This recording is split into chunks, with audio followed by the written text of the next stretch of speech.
Thanks for showing up this early on a Saturday at PAX. It's not the easiest panel to go to. Definitely for me, not the easiest to arrive on time to. My name is Brian Hicks. I'm the lead producer for a title called Daisy. We're going to go... Thank you, but we got a long way to go. I'm going to go down the line and introduce my friends here. Well, they'll introduce themselves, talk about what they most recently have shipped or you might know them for, and then we will kick back and start talking about what our personal favorite media in this genre is and kind of why it stands out for us. So go for it, Jeff. So I'm Jeff Strain. I'm the founder of Undead Labs and the executive producer of State of Decay.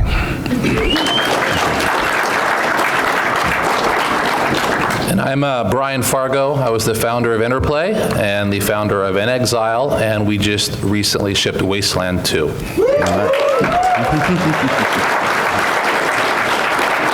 My name is Jimmy Whisenhunt. I work at Sony Online Entertainment. I'm a senior game designer on a project we just launched called H1Z1. Yeah.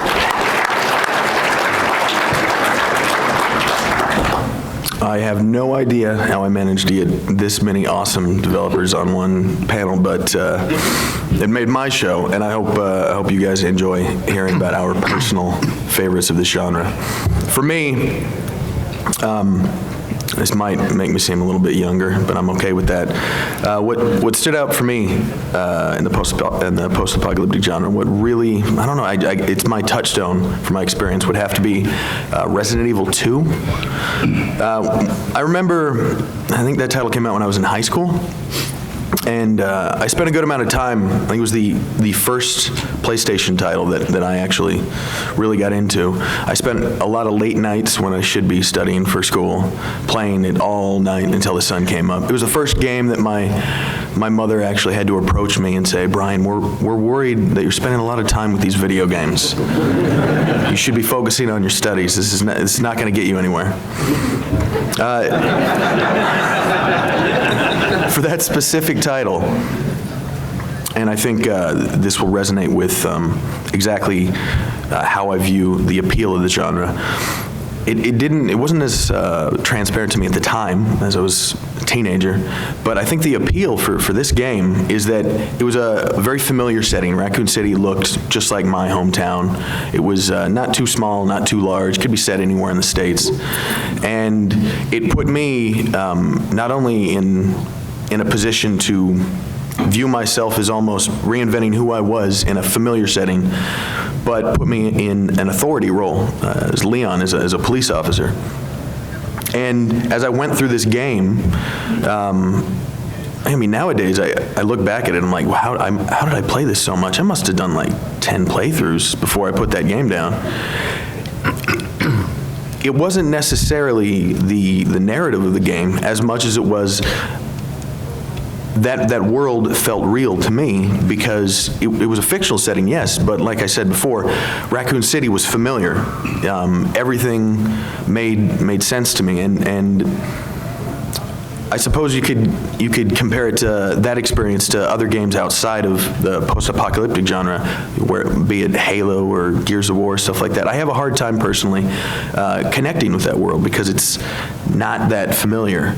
And I think that's why, I spend most of my time, if I'm streaming, for example, on Twitch or playing personally, I think I play every game that was mentioned here. Like I stream State of Decay constantly. There's just something about this genre that feels different than a fantasy game world, World of Warcraft or Final Fantasy or any of those games. This genre, it's just far more compelling for me. And I think as we get back to, after talking about our favorite games, I think that is going to be the one thing that most people go back on, is how this genre is almost always taking what you know as familiar and changing it just a little bit and allowing you to reinvent yourself. So how about your favorite? Yeah, are we going to show video? Yeah, oh yeah, Jeff's got a video. No, I mean, did you have one? I unfortunately Oh, okay, gotcha. do not. Okay, all right. Well, first of all, absolutely right. It's the personal aspect of the genre. It is so easy to project yourself into the post-apocalyptic world, especially, as you said, with games that are designed around, this could happen here, right? This is in your backyard. And especially because, in this particular case with Resident Evil, there was the authority figure, but a lot of times, you're just put in the role of just the everyman, or every woman, right? It's like, this is just people living in the world who have to step up and figure out how to live. And I think there's something really compelling about that it's not buff action heroes, right? This could be you, and I do think that gives it that personal nature. It gives you that connection that sci-fi and fantasy universes, while they are awesome, right, they don't have that. They don't have that personal connection. I'm going to show you a little clip, and even though, we were asked to bring a clip of gameplay, this is from a movie, and the reason I want to show this to you is because, for me, in terms of how I look at the genre, and certainly in terms of its influence on State of Decay, this little 2 minutes I'm about to show you was kind of transformative for that. So let's see if we can, I was supposed to let you guys know I'm going to switch over now the HDMI cables, so hopefully this works smoothly. A lot of you are going to recognize this movie right off the bat.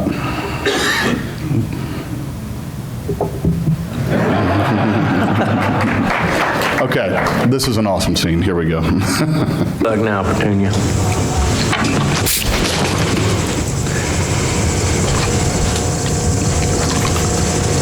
Okay. Let me begin my three-part apology by saying that I think you're a wonderful human with great potential. But FYI, I beat wholesale ass for a lot less than that. I'm sure. You get 45% power. Thank you. Yeah. Come on, break another one.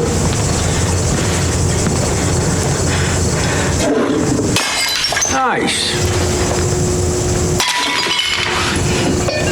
Doesn't that feel good? Yeah.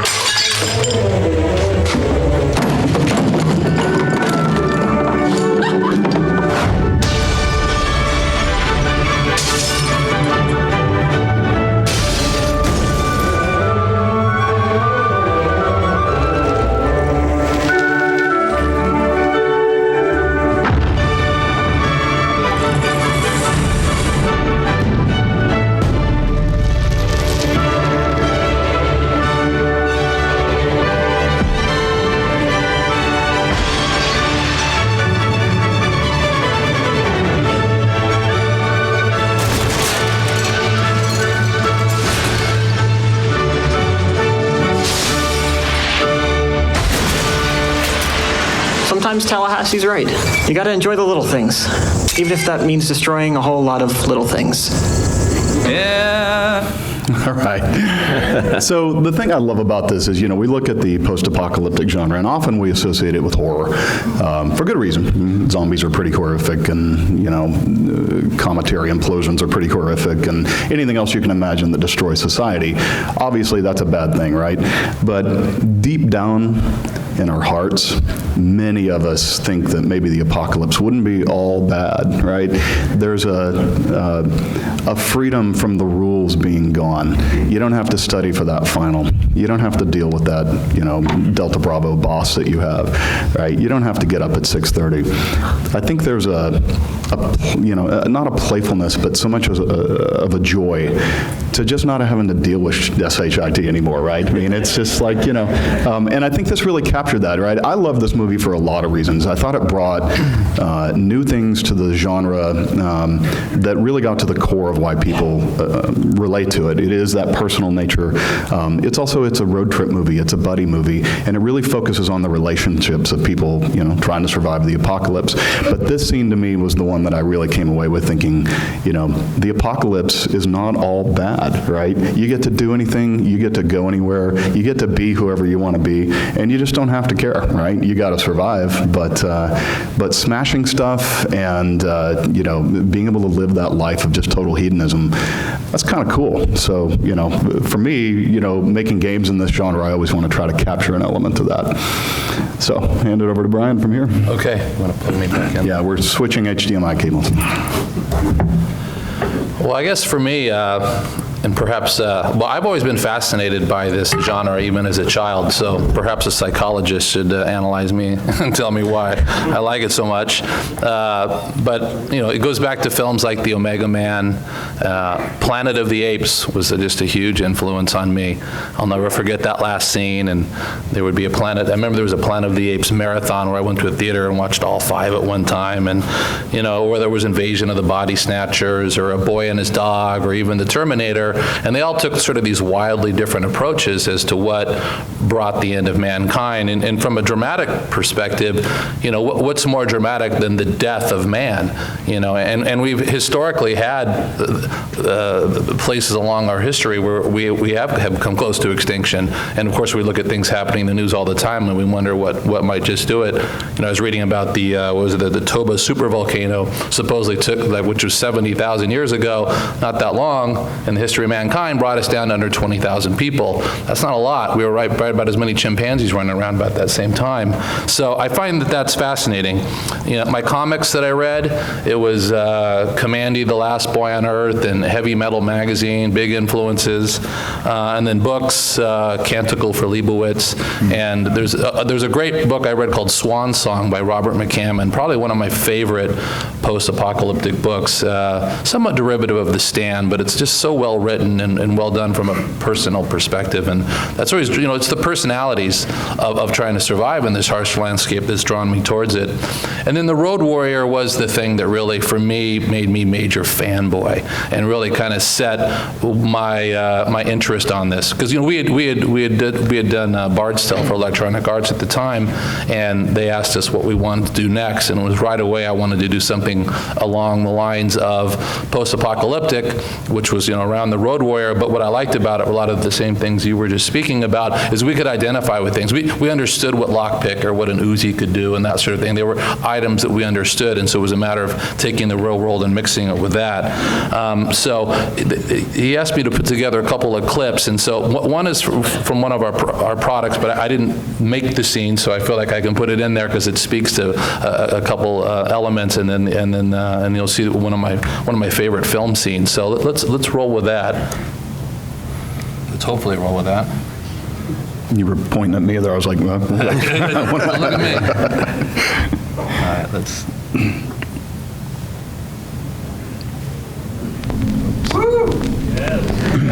There we go.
So to me, kind of the brilliance of that scene and what my guys did there is it took the innocence of the 50s and it put it with this ultra violence with this guy getting shot in the back of the head.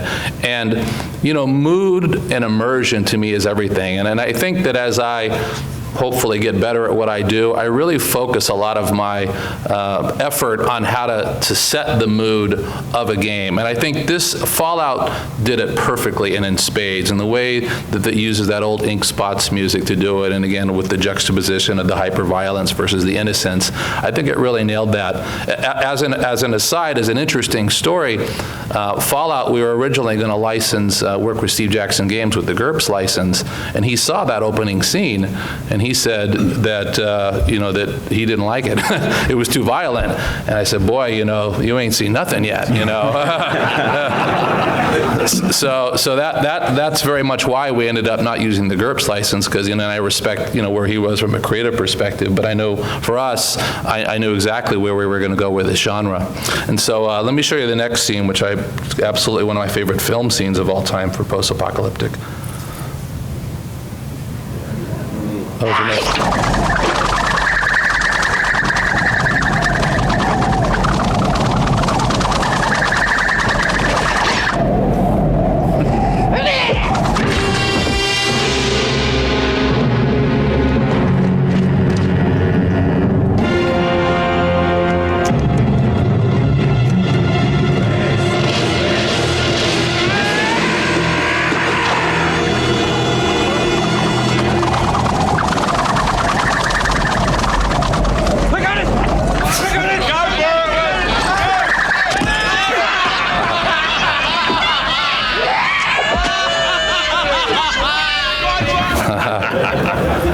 I could watch that movie over and over again.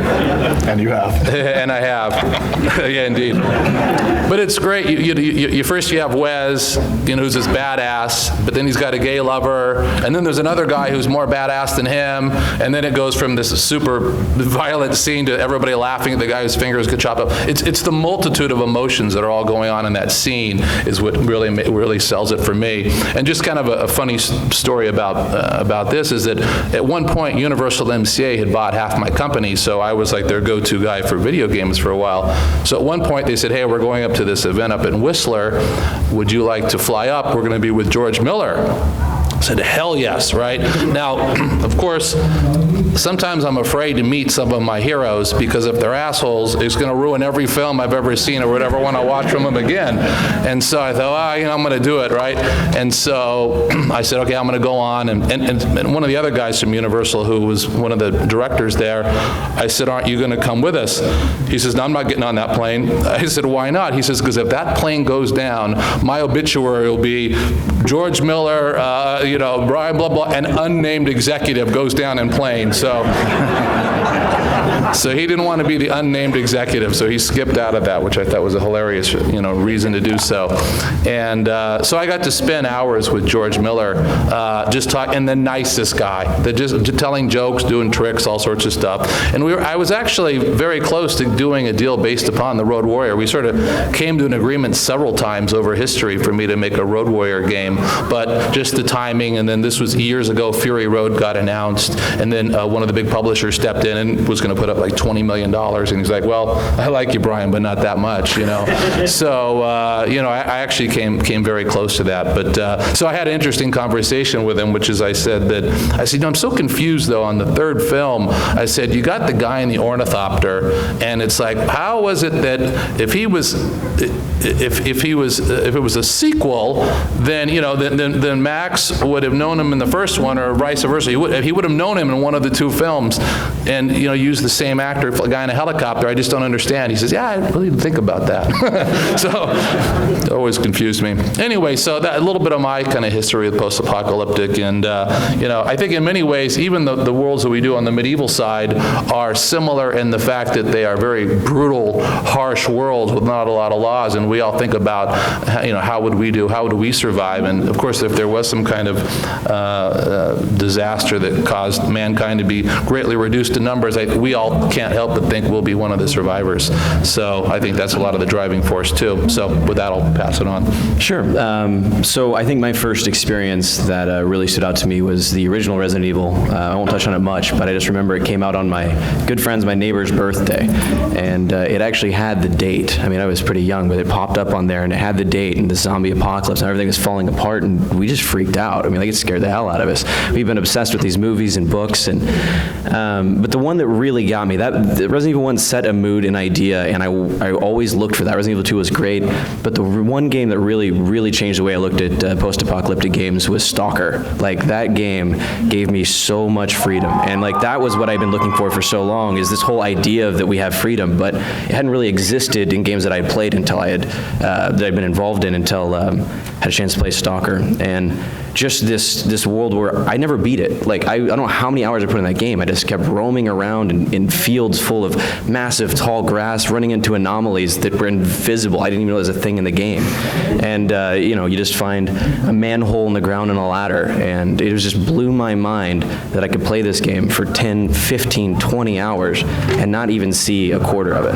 And that's the greatest thing for me. I don't know how to follow that up. You had a lot of, a lot of awesome experiences, but this is where I would like to see all this go, especially in gaming, is it's all decision-based. Who do you want to be? And in Stalker, I just happened to be someone who wasn't interested in fighting all the factions. I just want to see what was going on out there and really just try to see how many times I had to stand up away from my computer with the lights off and not scare myself half to death. I remember when the original Resident Evil came out, and I was also at a friend's house, and the date came up, and that was like, oh, that's like next week or something. Right, yeah. It's like, oh, man. And this is a little off topic, but one of my friends was very easily scared by zombie films. Like, we got a hold of Romero's Dawn of the Dead, and he couldn't make it past, I think, the first half an hour. When that the Haitian bites into the woman's neck, he was like, no, that's it. Well, Resident Evil came out, and we start playing it. And the living room I was in at the time had these kind of wraparound floor-to-ceiling windows. And he actually had to put himself in the one corner in the room that had no windows because he needed to know that the zombies weren't going to reach through the glass and kill him. Like, he was legitimately scared about it. That's actually pretty funny, because the same friend I played the first Resident Evil with was who introduced me to the original Dawn of the Dead movies and then the remake, and we wouldn't go in elevators for like a year. So yeah, that's funny. When I was a kid, I grew up in Whittier, and normally it would be typical for a double feature to come out the idea that only one film, you'd go get a double feature, and my parents would drop me off almost every single weekend religiously, and I'd go watch a double feature, sometimes by myself. I was 8, 9 years old. It was no big deal back then. But anyway, I'd always sit right like in the third row, and so that's why I say, Mega Man and Soylent Green and all these great films. But the first zombie movie was that I saw was Children Shouldn't Play with Dead Things. And let me tell you, when that thing popped out of the grave, I never sat in the third row again after that, ever. I would go to the back of the theater from then on out. I was not going to get tricked again to be up that close when something that horrible happened. So I'll never forget that. I think, circling back to the genre specifically, the note that Brian made about everybody thinking that they're going to be the ones that survive is I think it's definitely a core reason why, at least I go back to the genre, is there's that feeling, and then you combine that with that chance to reinvent yourself, that idea that if things were different in our world, if maybe I hadn't done this, or maybe if there weren't these limitations on me through society, that I would be a better person, a stronger person. I'd have more of an effect on the world.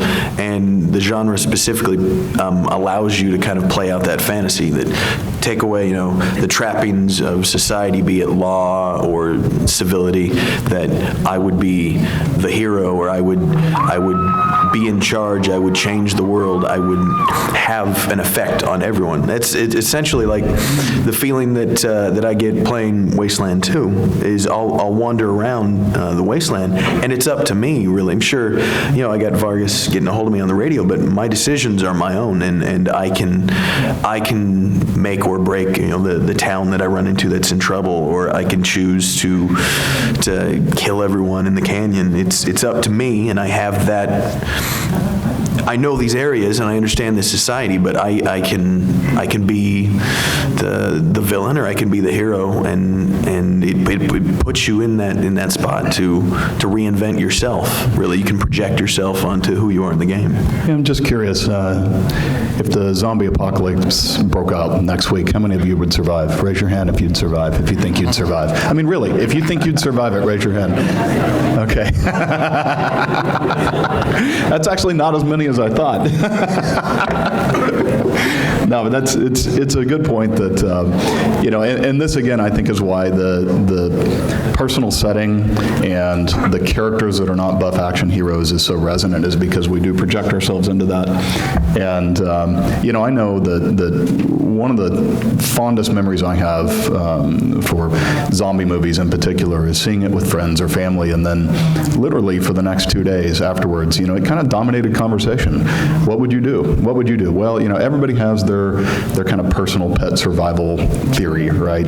Up where I live in Seattle, right, there's a lot of people who would go commandeer one of the Washington State ferries and take it out into the middle of Puget Sound so nobody could get to them. Some people say they'd go to Costco and board up all the windows so that they have unlimited supplies, right? I even had one person tell me once that they'd try to get to the top of the Space Needle and disable the elevator. Right? I figured this out, actually, 'cause I'm from Seattle. And all right, what's your plan? The idea is that you blow up the 90 bridge and you stay on Mercer. Yeah, but of course, the problem with that then is that if somebody's already infected, there are brakes out there, then you can't get off, right? I mean, This is very true. It's very true.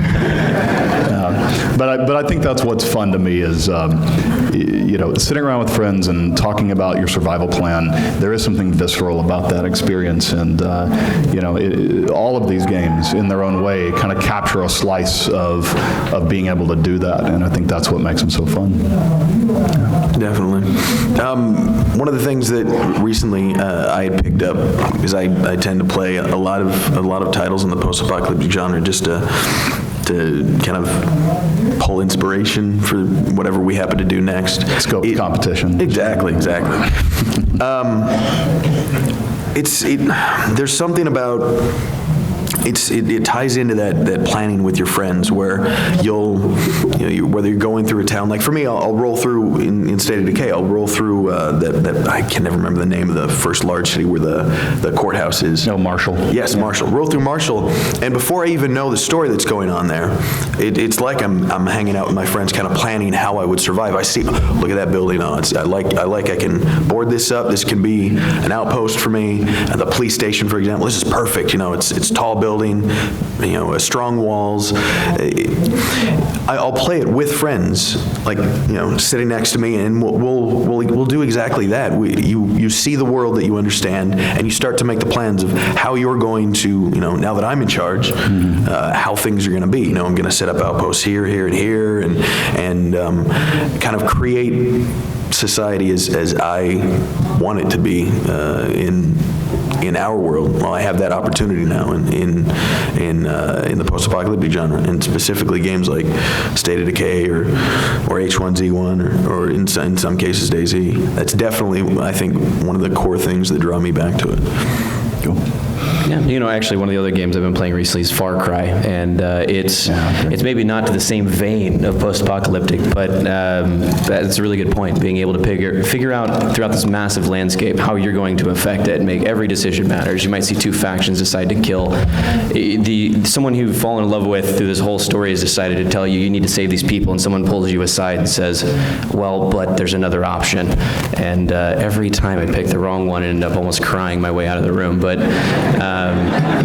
what's fascinating now is being able to jump in and do this solely with other people. And I remember playing DayZ Mod back in when I was working on PlanetSide 2, found it on ModDB, and just finding these psychopaths that were probably accountants sitting, halfway across the United States, and that just blew my mind. Yeah. One of the creepiest things I've ever seen was in DayZ, and it was a guy who would just stand against a wall inside a building. He had no equipment, nothing, he wasn't doing anything, he would just stand there, but he would pipe in the kind of music that we heard right there from the Wasteland video, just this kind of old style radio music, and it would just play, right? And he would just stand there and not move or do anything, and you didn't know if he was, waiting to attack you or what, but he would never move, and the whole time you'd be in the house or whatever, looking around, and he would just sit there piping this music through his microphone, and I mean, it was, I saw a YouTube video of it, because I think many of you probably did, it kind of went viral, but I just remember the hair on my arm standing up because it was so creepy, right? And that was nothing the game designers envisioned or intended.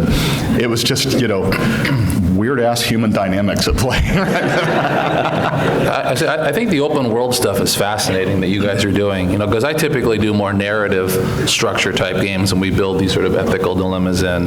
But for yours, I mean, people are going, I mean, in a way you're saying, hey, in a post-apocalyptic world, you get to reset mankind and let's see how you behave. Well, you're kind of seeing that, right, in these games. And it's also, you're able to see how hard it is going to be to survive if something were to like that to happen. See how horrible people actually are. How horrible are and how unfair it is and everything else, or how they double-cross you. I mean, it's, to me, the human dynamic with these open world games is absolutely fascinating, and there's a lot to be learned from that, even as I build it back into the narrative side as I watch other people play. I don't remember if it was your game or another one. It was like the naked crew that ran around, everybody was naked. It was either Gary's, would be Rust. Yeah, whatever, yeah, if you didn't take off your clothes, they killed you. Oh, yeah, no pants and electro. Yeah, that's us. That's us. I mean, you can't write that stuff. I mean, it's odd as hell.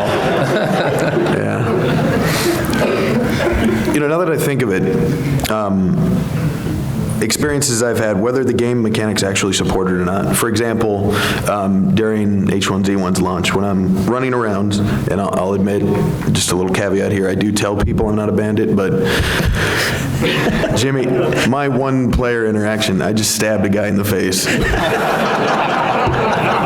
That was it.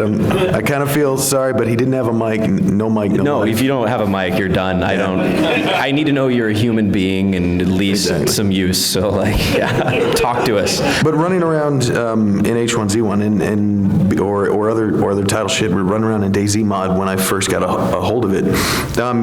You'll start to see players look at the world and project what they want to do, how they want to have an effect on this opportunity, this reset on humanity. And for at least for what we've been doing, and I imagine this is kind of more the trend we're doing, that developers get closer to their actual audience nowadays through digital distribution and early access and such, is that I would see, I'd be in Cherno and I'd see, the clock tower in Cherno, and I would start to think about how I want to barricade that, it's the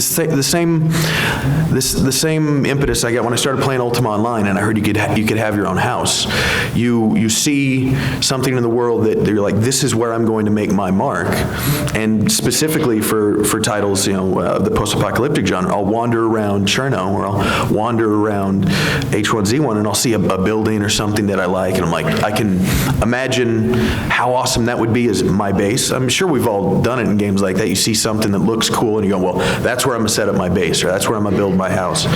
And I found that being closer to the consumer, we actually start to make changes to the genre, or at least for the open world games, based upon our own personal fantasies or fantasies that we see other people try to project in the game world. Like for DayZ, it was that exact feeling that I got in the mod when we sat down and talked about how we wanted to start to look at barricading. It was, well, we've all seen the cool buildings that we thought, out in the woods or something, like, look, there's this 2-story house a kilometer from anything.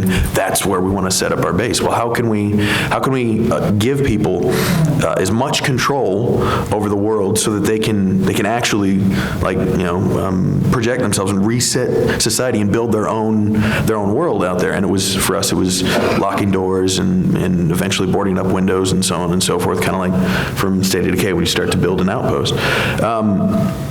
I think this genre specifically is unique to be able to do that, since we're already going into it looking to kind of reinvent ourselves or kind of have an effect on society that we wouldn't be able to do in real life. It naturally grows to being able to build upon that. It's not just how can I have an effect on the politics or the interpersonal relations, but how can I leave my mark? Now that I've done this, how can I make what I did stick around? It's interesting hearing as you talk about the type of products that, open world versus my more narrative structure ones, but the thing they all have in common is cause and effect. I mean, ultimately, that's what we want to see, and in an open world, you can't help but have tremendous cause and effect because you have other players running around, and we have to really bend over backwards to make sure we have those same things, but that's a lot of where the immersion comes in, so that if you try something that isn't straight, off the beaten path or not exactly, and it works, and you tried a second time and it works, you tried a third time and it works, now we got you, right? Now you're immersed into the world. If the counter to that, you try something and it doesn't work, it kind of all falls flat at that point. So we have to put a tremendous amount of content into our games, most of which you'll never see unless you play it over and over again. And that's always sort of we always worry whether people will know it or appreciate it because most people won't even finish the game, much less play a 100-hour game 2 or 3 times. They will really kind of appreciate the detail. But what you get, even if you don't play it multiple times, is the ability to try things and have it happen your way. And so I think that same cause and effect that in the open world applies to what we're doing. Even like with Wasteland 2, there's a straight up, good guy storyline you can follow, but like in the case you start off as Desert Rangers, you can start killing a lot of innocent people. Well, at some point, Ranger Command should say, hey, wait a second, you're supposed to be good guys here. If you don't stop that, you're going to become enemies of the state. And in fact, if you keep doing it, the game then takes a shift, and now you're enemies to the Rangers, and you can no longer go to the second half of the game, and you have a completely different sort of ending, which is to try to basically kill Vargas and become, the leader of the Wasteland, but in a negative way. And so, to me, getting all those hooks and cause and effect in are critical for, I think, for any good medium, but especially for what we all do. I think it's definitely far more difficult to communicate to for lack of a better term, the cost of your decisions and the weight of it when it's not as readily accessible as it is for Jimmy's title or my title. For both of your games, for me, the moments were, for State of Decay, I had become kind of attached to some of the initial people you pick up. And I was like, yeah, this is a great game, having a good time. I remember I was on my bed, playing it on the TV.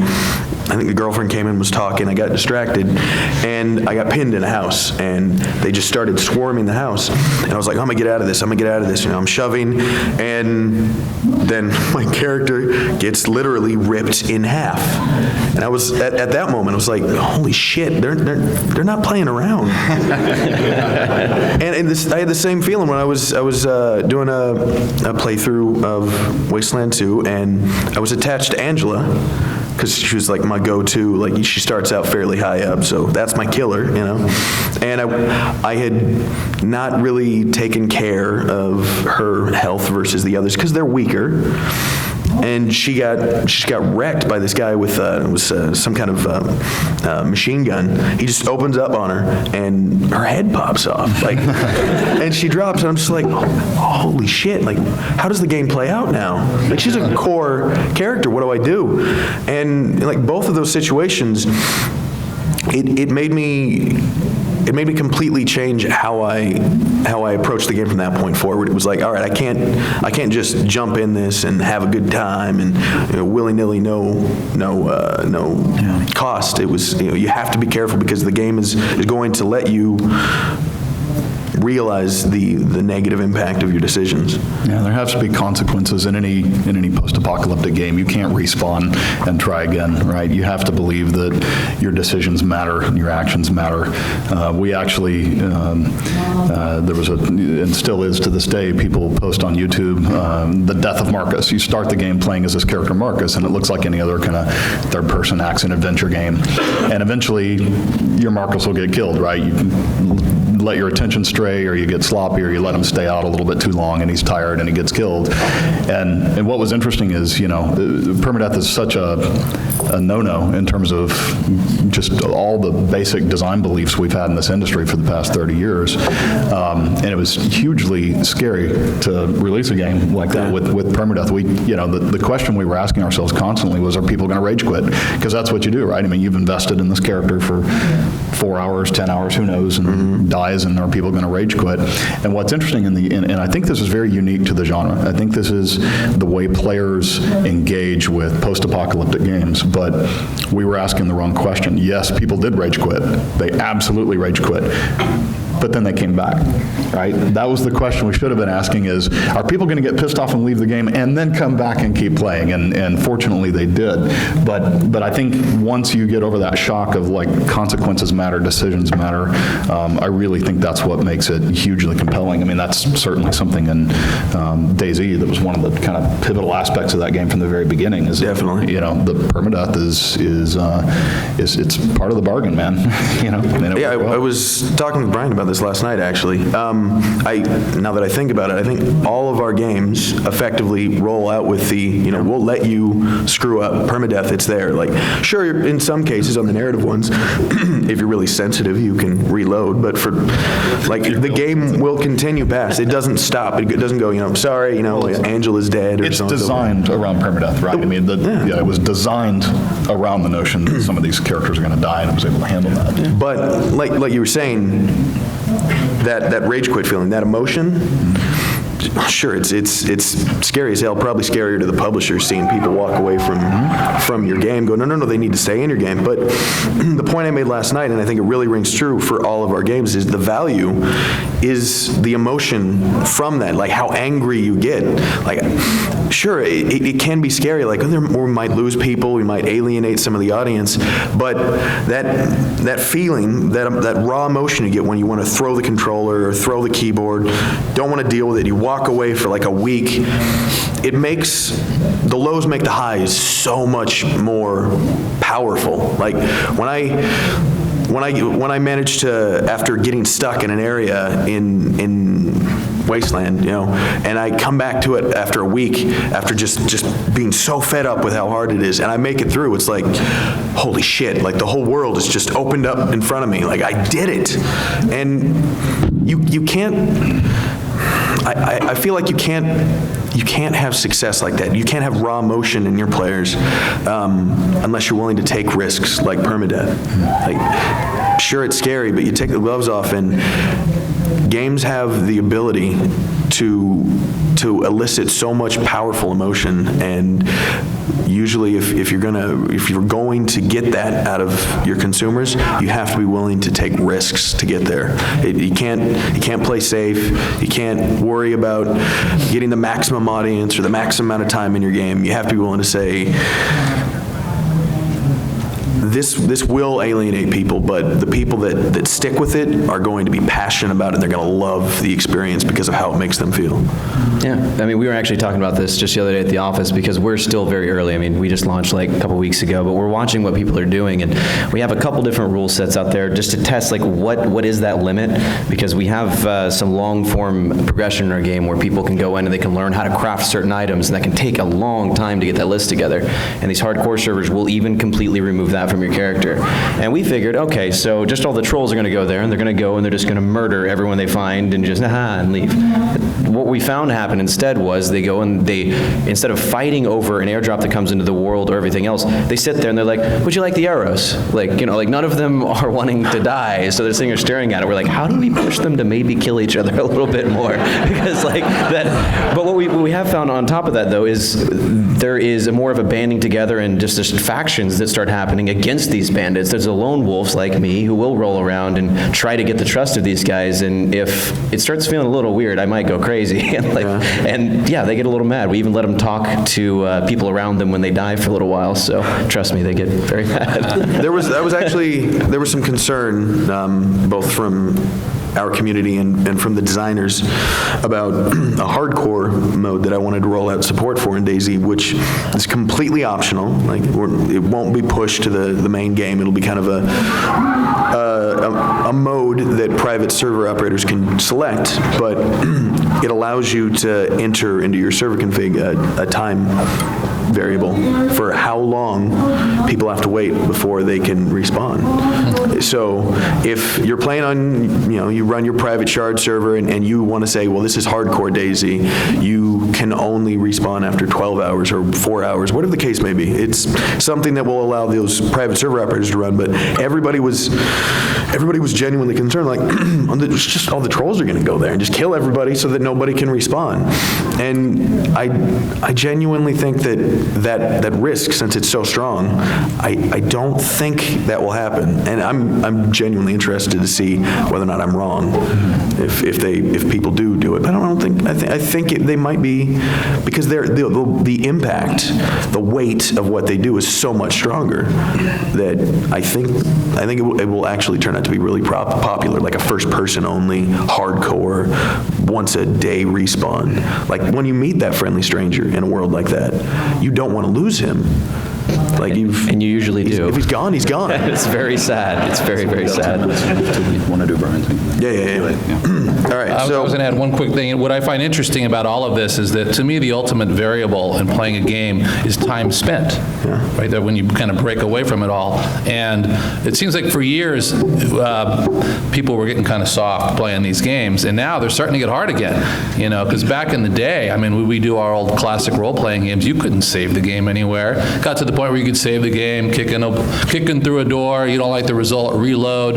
There's no tension to that, right? And so, but before, you could only save when you got to a certain place out of the dungeon, so you could lose 5 or 6 hours worth of effort.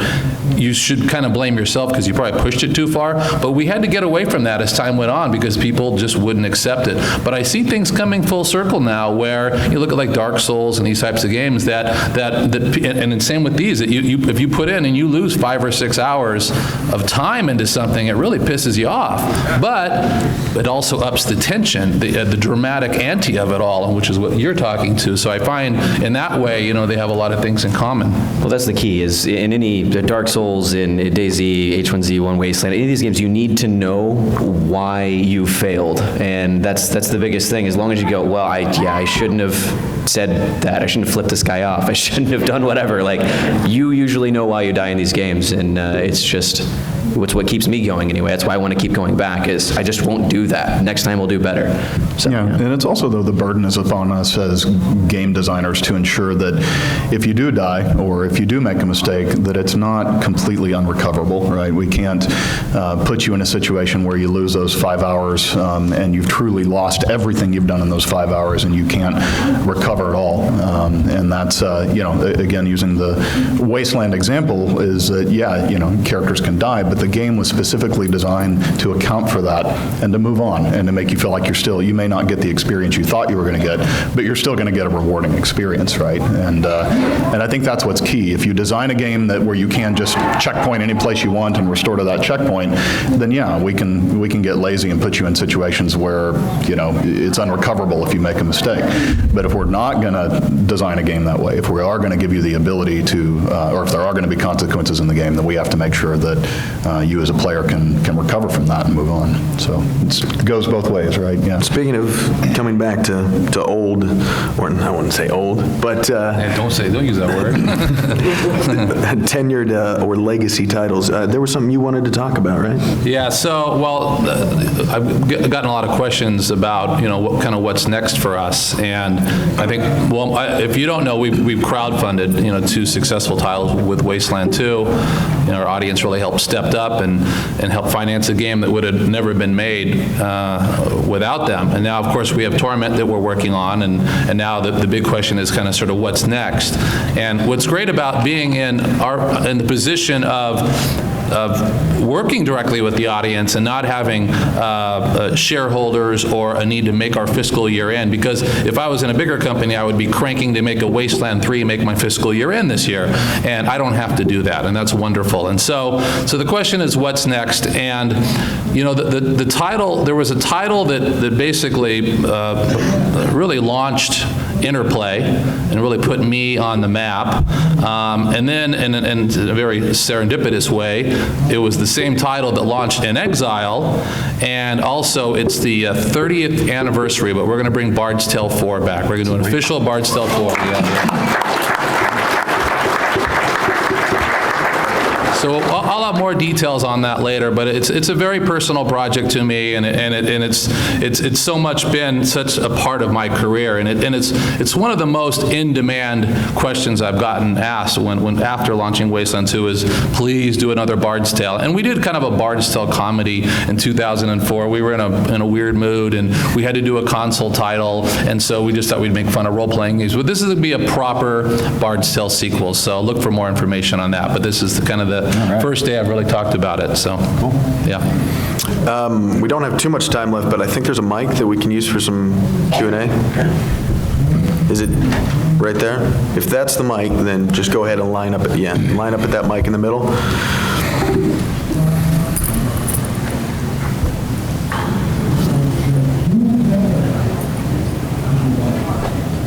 We'll wait for the guys to turn it on. Hello? There we go. I was just going to ask a question. Of any of the new indie games that are coming out that are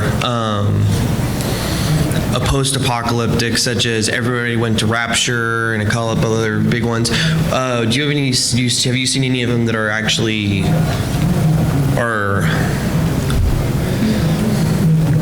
like they're all good to go see and try out? Like, do you have any ones that you're looking forward to? Oh, I'm going to jump on this. The Long Dark is amazing, like amazing. If you guys haven't picked it up, give it a shot. It's an indie studio, Hinterland, I think they're from BC. It is outstanding. I hope they never do multiplayer. It will ruin the feeling. Just stick with what they've got. Fantastic. Can't put it down. Hi. Considering there are a lot more females here than I expected, well, there really are. I mean, I thought there was a lot more estrogen yesterday than I thought that there would be, maybe even a line at the bathroom. How much input do you guys get from the growing female population that are gamers now? I mean, it used to be very, very small. And so I know that you really didn't take that probably into as much consideration as you might now. But there are a lot more of us that when we play a female character, we're actually women. So do you have that? Do you have input? And what kind of percentage of your company do you have input from females? I'll take a stab. Yeah. So, it's still in the development industry. It is still very disproportionate in terms of game developers. But I have seen, even over the past 10 years, that really start to change as well. Like most of our producers are women, and we have a growing number of artists and programmers who are women as well. And certainly, it does change the dynamic in terms of design meetings and the things that you consider. When you're developing the game. And I think, though, that it's not so much a driving towards a female versus male perspective so much as it is driving towards a decisions that work for everyone and game design that works for everyone. We're very proud. One of the things we're proud of with State of Decay is that it's just real people living in America, right? I mean, all of our characters, whether they're male or female, they're just people. They're not buffed up. They're not sexed up. They're not in crazy clothing. Everybody is wearing what you would find down at Target. And it's like, and it's just and it's almost refreshing and relaxing to just kind of be post gender stereotypes and instead just kind of think about people. And I do think that is. One of the influences of kind of that normalization of the ratio is just that more and more we're not moving from one extreme to another, but just moving into just real life. And it's, we love it. It's kind of keeping up with the times. What's that? More keeping up with the times then? Well, I think more catching up with the reality of the player base. I think women have had enough of having their only option be a scantily clad babe. I think that's gone. Thank you. Those days are Thank you. gone. I think you look at DayZ, how we approach it is your big buff guy and your female character, they punch the same, they carry the same. It's just an avatar. It is a representation of a person. There's no limitations for gender or revealing clothing. And in the same way we kind of oddly approach it that we have a dress in the game now. A dude can put the dress on, a woman can wear the pants, it doesn't matter. It's just an avatar for a human, honestly. Such a good question. Makes mine seem kind of shallow, but on the same level. So what do you think the next step for apocalyptic games is? I mean, I think y'all made great points about how apocalyptic games, they've always demonstrated freedom. The player choice actually matters, and that's something that's really coming back around. Even pen and paper role-playing games, everybody's like, don't worry about total party kills. Your players will love it.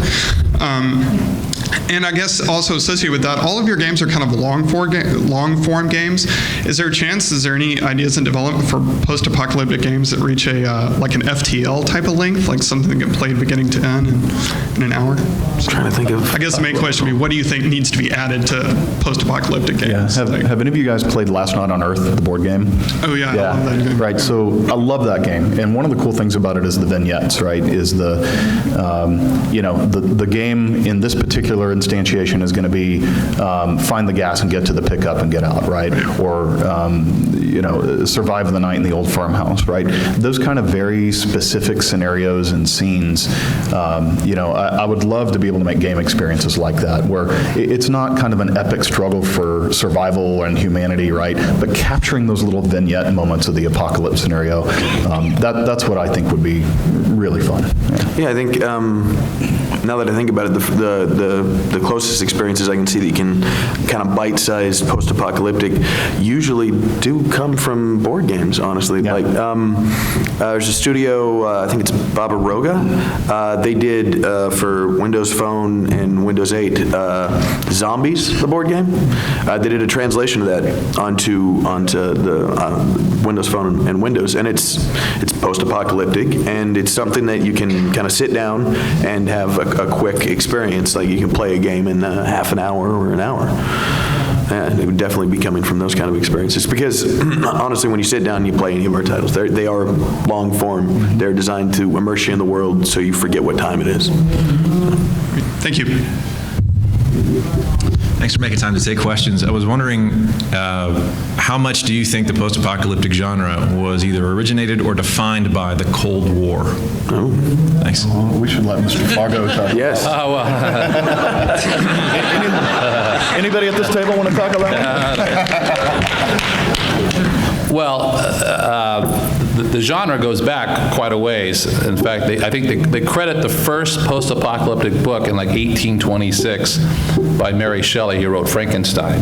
And so that they were plague-oriented back then. But really, it was after the Cold War that the bomb became the popular thing, and that kind of fiction really kind of blew up after that. So I think certainly no pun intended,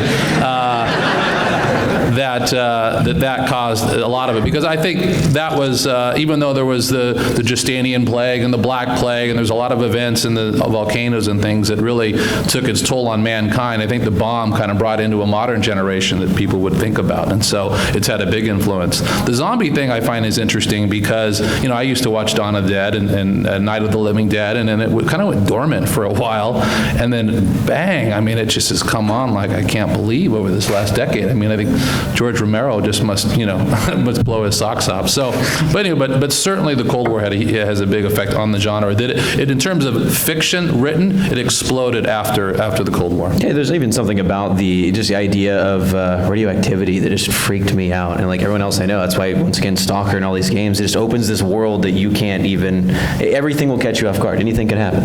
All you have to do is hide under your school desk. That's right. Duck and cover. It's not a problem. That's right. So before like Kickstarter and early access, like paying for alpha and beta was almost unheard of.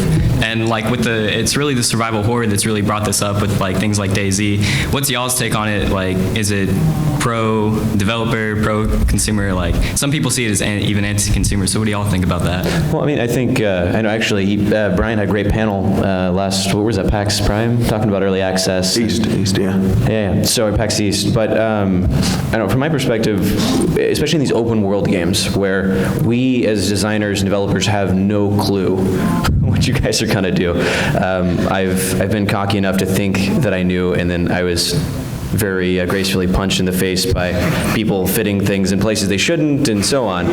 So for early access from a developer perspective, just being able to watch everyone jump in and have a blast. I mean, we need to be able to get our base out and then watch what you guys do and build the game around that. I mean, we could always sit in the office for 3-4 years and create a game and find out that it just wasn't what everyone wanted. So we, at least from my perspective, would rather have people in early and just see what you guys think and take this ride with us, because that data is so important. Yeah, I think that's the big delineation, is that a lot of people look at early access as like, I'm a tester. That you can't get honestly viable, like repros and reports from millions of consumers. You get funny ones, though. Yeah, you get funny ones, yeah. But what you do get, the huge value for early access is exactly what Jimmy said, is you've got essentially an entire massive audience of user research that you can adapt your design in real time based upon the metrics that come back from how people play what you just put out there. It's outstanding, the direct consumer to developer interaction that might not be like in raw text, like face-to-face discussion, but we watch you guys play our games and make decisions on, that didn't work, we can't do that, change it. And I just don't think it's possible in the industry without this kind of Kickstarter early access model. Yeah, especially for this particular genre. Okay. Can we do one more question? One more, okay. Okay, so I better make this count. Firstly, thank y'all so much for contributing, creatively what y'all have to the genre. Personally, it's like one of my favorite genres that I've like recently discovered. Secondly, is more of a comment rather than a question, so maybe he can get the last question since this is a comment. But one of my favorite things just about this genre is that everything that we've experienced in your games about like post-apocalyptic experiences, that can happen like tomorrow. It's on the other side of the mirror. It's always there, but we never see it. But we're now, I feel like, adequately kind of prepared for it. So thank you. Thank you. Thanks for coming out, guys. Thanks, everybody. Yeah.